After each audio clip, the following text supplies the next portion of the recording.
Salut à tous et bienvenue sur les Chroniques du Blindage, le collectif, pour une nouvelle revue de détail qui va prendre un caractère un petit peu particulier du fait du sujet un petit peu particulier lui-même. Donc là, vous avez quelques références. Alors bien entendu, vous avez compris que ça va pas être le thème de cette revue de détail puisque vous avez vu sur l'image promotionnelle de la vidéo qu'il ne s'agit pas de ce sujet-là. Mais je voulais en fait vous introduire la marque Tory Factory, qui s'appelait précédemment ZL-Pla, qu'on a connu dans un premier temps avec ces figurines de Girls in Action, voilà, des figurines de femmes mises en scène, ou de jeunes filles en tout cas, un petit peu sexy, mises en scène avec des habits militaires, des équipements militaires, etc., dans une espèce d'univers un petit peu post-apocalyptique, pardon. Donc ça pouvait être des sujets, ça peut être des sujets très sympas pour ceux qui veulent agrémenter des dioramas post-apocalyptiques, uchroniques, etc. Donc des figurines au 1.35 et au 1.16e, issues d'un développement en 3D, donc avec une très belle gravure, un très beau rendu des détails, une très belle finesse des détails, aussi bien au 35 que au 1.16e. Et puis, eh bien, ils se sont aussi mis, là, cette fois plus dans la gamme Tory Factory, donc une fois qu'ils ont changé de nom, ils se sont mis à faire des tankistes dédiés au Egg Tank de chez Meng. Donc le principe du Egg Tank, vous avez vu en image de fond, c'est un petit peu comme pour les Egg Plane, hein, nécessairement. Donc vous avez une espèce de tank qui est un petit peu en forme d'œuf, qui prend des allures un petit peu d'œuf, un petit peu de cartoon. Et Tory Factory a créé pour chacun de ces tanks édités par Meng un équipage de chars, donc avec un thème. Donc là, dans le cas présent, petite vanne pour les Français, l'équipage du char Somua dans sa version Egg Tank. L'équipage, c'est bien sûr la Chicken Tank Team. Donc alors avec un petit clin d'œil, puisque Meryl, qui s'occupe de MGM, que vous connaissez très certainement, que vous avez peut-être croisé sur les salons, Meryl connaît très bien le patron de Tory Factory. Du coup, le patron de Tory Factory lui a fait un petit clin d'œil, et le chef de char là s'appelle Meryl. Donc Meryl est le poulet commandeur en fait, le coq, le chef coq. Voilà, donc c'est un petit clin d'œil, c'est sympa. C'est un petit peu ce qui caractérise la marque, un petit peu d'humour en fait, un petit peu des fois de 12e, 3e, 4e, 5e degré, et parfois de l'humour sud-coréen qui nous échappe.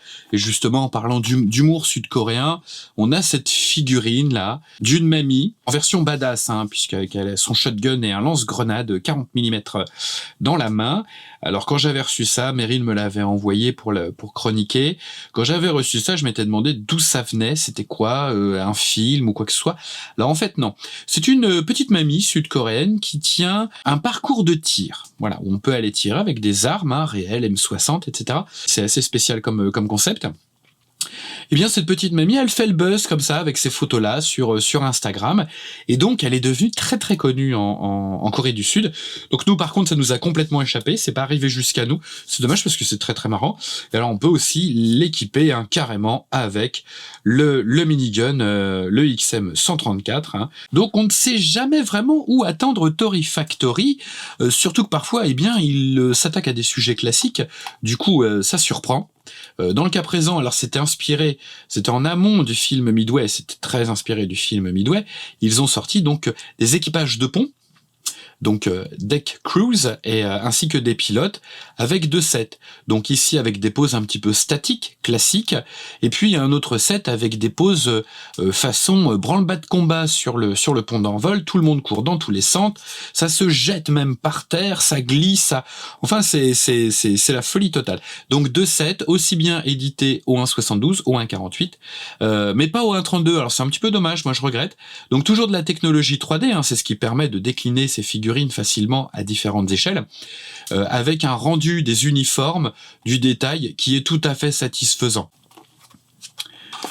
Et puis, toujours d'une certaine manière assez inattendu, ce motard que l'on reconnaîtra facilement au titre de la référence, Top Gun Pilot, encore une fois inspiré du second volet de Top Gun qui n'est pas encore sorti puisque ça a été repoussé à cause de la crise du Covid, mais on reconnaît bien ici Tom Cruise même s'il n'est pas indiqué pour des raisons évidentes de droit sur sa moto, donc au 1.32, au 1.48 et au 1.72 avec une très belle figurine qui est particulièrement ressemblante je trouve, et puis une moto très finement détaillée. Alors comme c'est pas l'objet de cette review de détail, on va pas regarder. Je vous invite à regarder la review que j'ai fait dans le Wingmasters 138.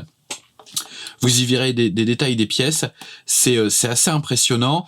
Donc voilà, donc pour les amateurs de Top Gun, ceux qui attendent de voir si dans Top Gun 2 on a à nouveau une séance de volleyball avec le torse huilé, eh bien en attendant vous pouvez monter cette moto avec l'ami Tom. C'est une très jolie référence. Mais c'est pas du tout ça qui nous intéresse aujourd'hui. C'est une nouveauté de Tory Factory qui n'a rien à voir avec ce qu'ils ont édité jusque-là.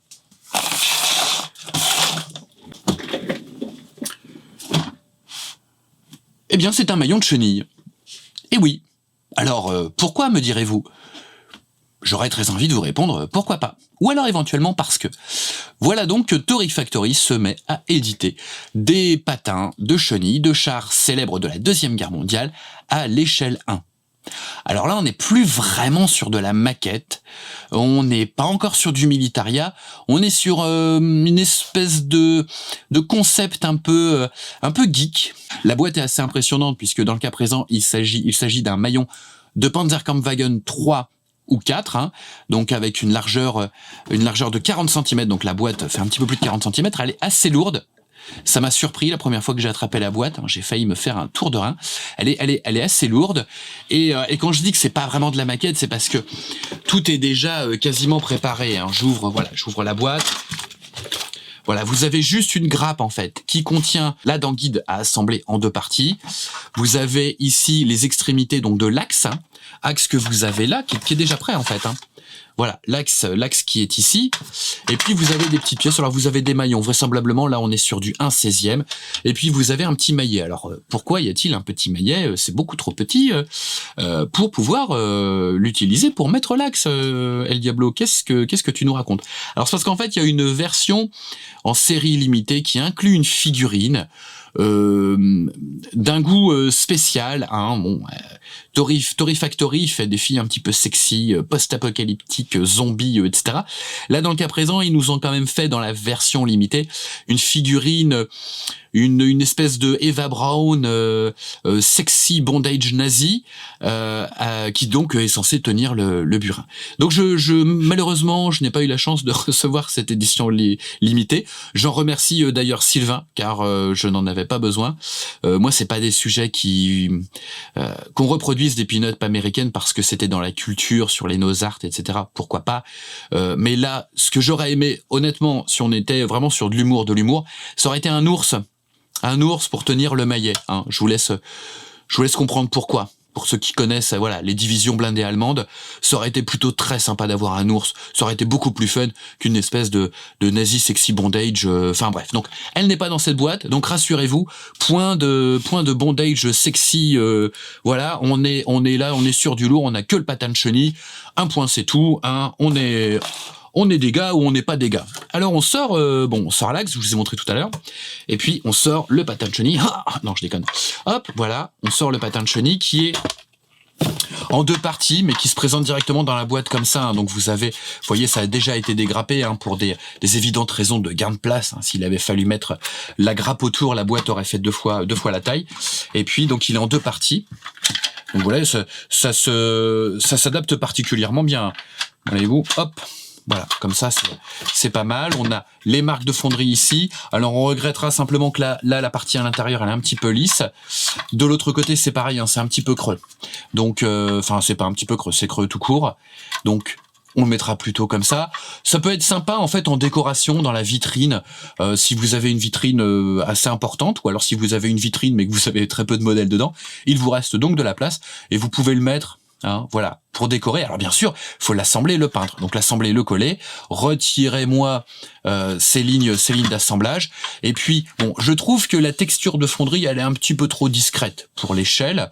L'échelle qui est en fait l'échelle 1. Moi, ce que je vous conseille, c'est de booster un petit peu la texture. Donc, ne pas utiliser du Mr. Surfacer. Il va vous falloir 4 pots pour une pièce comme ça.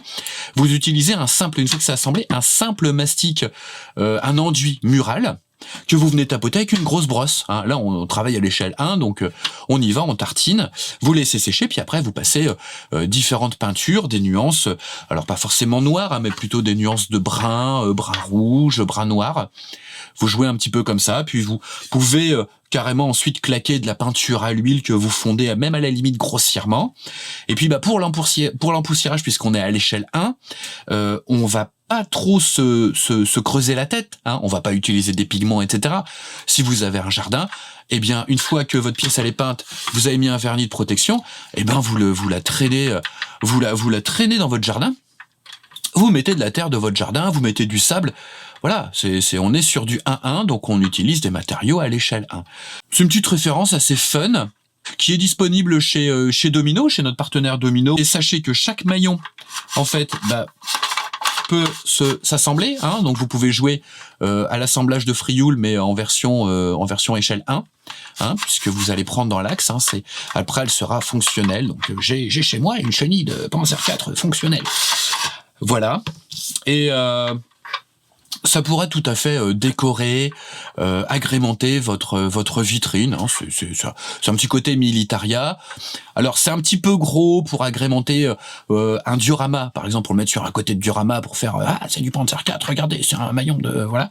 Je déconne un peu comme ça, mais ça peut malgré tout être intéressant pour les gens qui connaissent pas, par exemple en expo, de voir à côté d'une maquette de Panzer 4 la taille du maillon à l'échelle 1, parce que ça permet de se faire une idée de la taille du char. Ça peut être intéressant. C'est en plus, comme c'est de la peinture à l'échelle 1, ça peut être un nouvel exercice pour vous. Alors, je ne vous ai pas fait l'affront de commencer par la notice de montage. Hein.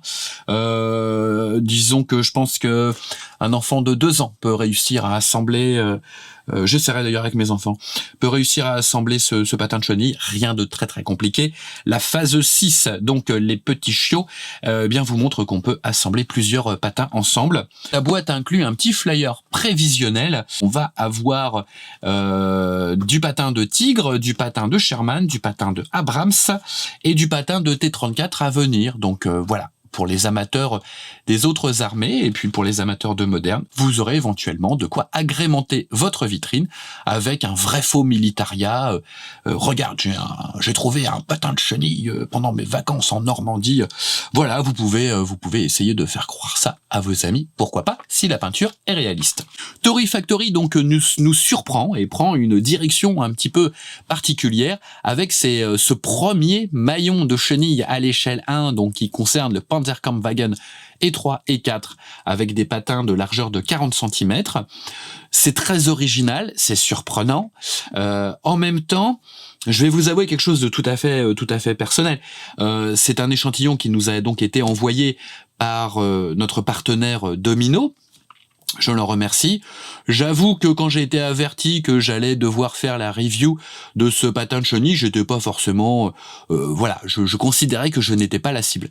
Maintenant que j'ai ce patin de chenille, j'avoue quand même être assez tenté de l'assembler, de le peindre et de le mettre éventuellement en décoration quelque part dans mon atelier. Donc, comme quoi, il ne faut jamais dire Fontaine, je ne boirai point de ton eau. Je vous remercie d'avoir suivi cette revue de détail un petit peu spéciale, mais pas dénué d'intérêt. J'espère que vous vous en serez rendu compte. Je vous remercie de suivre les Chroniques du Blindage, le collectif. Je vous dis à très bientôt pour une nouvelle vidéo, peut-être une revue de détail un petit peu classique. Hein. Vous m'en voudrez pas, peut-être que ce sera une maquette. Et en attendant, je vous souhaite bonne maquette. Portez-vous bien, faites attention à vous et faites attention aux autres.